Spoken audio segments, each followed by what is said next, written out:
Good morning, tie-dye family. I have a t-shirt here, size large. It's been washed, soaked in soda ash, spun out in the wash machine to remove the excess soda ash. I'm ready to fold it.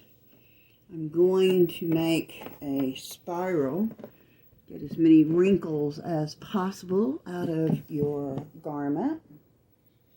I like to go basically at the armpit to begin my spiral. Pick up a little bit of material and begin twisting. As you twist, make sure you don't lose that center spiral. And try to keep your pleats as small as possible.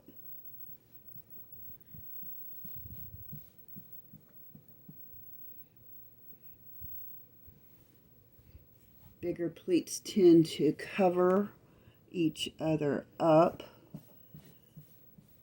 and sometimes cloth underneath doesn't get dyed well. Notice I'm trying to bring those pleats in smaller. Now I've got to get this section into smaller pleats.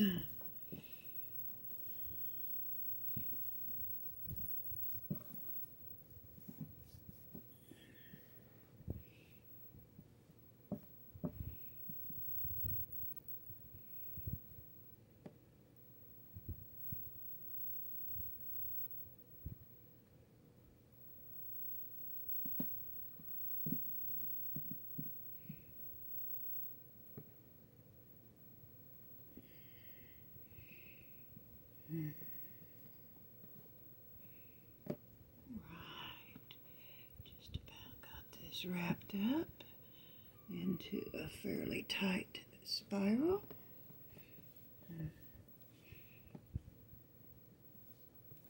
As Steph Belladonna says, keep those tails tucked to make your spiral. She sure makes pretty ones. I cannot use the tweezers though. I put holes in my shirts. I do like the tulip rubber bands that are purple. They do not make my spirals taco or scrunch up. Some rubber bands are extremely tight, and then you get a taco fold. Messes up your shirt and design. Pulling the tails tight so that when I go to move the project, I won't lose or misplace anything. All right, next, take your ruler and your washable marker. Flip it over. Find your center. My center is right where my rubber bands ended up. So, you want the marker to go through the center.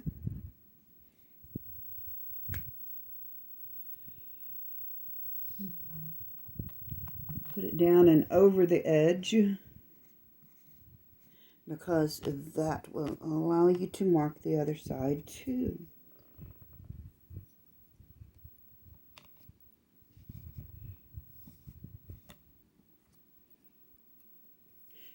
I am splitting this equally into 8 pieces. I have in mind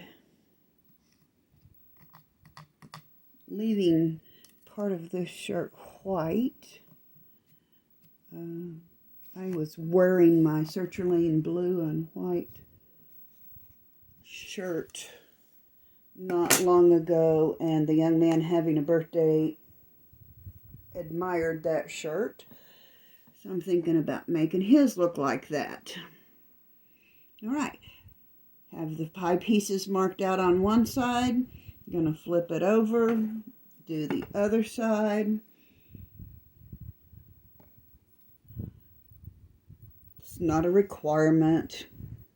Just makes it easier to work with die placement, especially if you're using more than one color or if you're wanting to keep white in your project. So to keep white in your project, you skip every other pie piece, leaving it blank. You will have a little bit of run over from the dye you put on, but if you wash out well and don't have any soda ash remaining, you will get white in your finished product. All right, that's tied up, ready to dye. I'll see you at the dye table. All right, here's the dye table. I have Cayman Isle Green by Dharma Trading Company. It's a very pretty dye. It looks like sea blue. I am intending to leave white in this garment, so I'm going to be very cautious about leaving every other space empty. I made the comment a while back on one of my videos that I did not like the Magic Fly dye. However, the bottles that were in that kit, I really like them. They have a nice nozzle. That's the bottle I'm using now. They have good seals, so you know you do not have squirt out from this part of the bottle, which I was getting from my tulip bottles that were old. It's pretty precise where the dye goes on. I do like that part. Just made a little mistake, but it is tie-dye. Mistakes happen. So, I'm not going to worry about it. I'm not going to stress over it.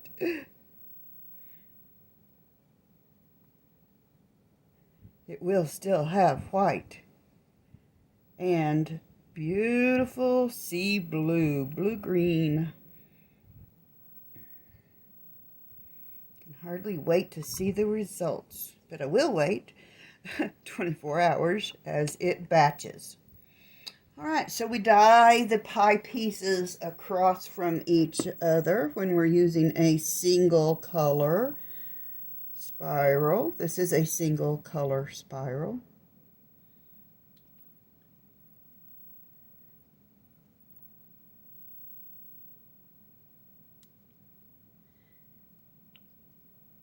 Cayman Isle. Should be beautiful. Can hardly wait.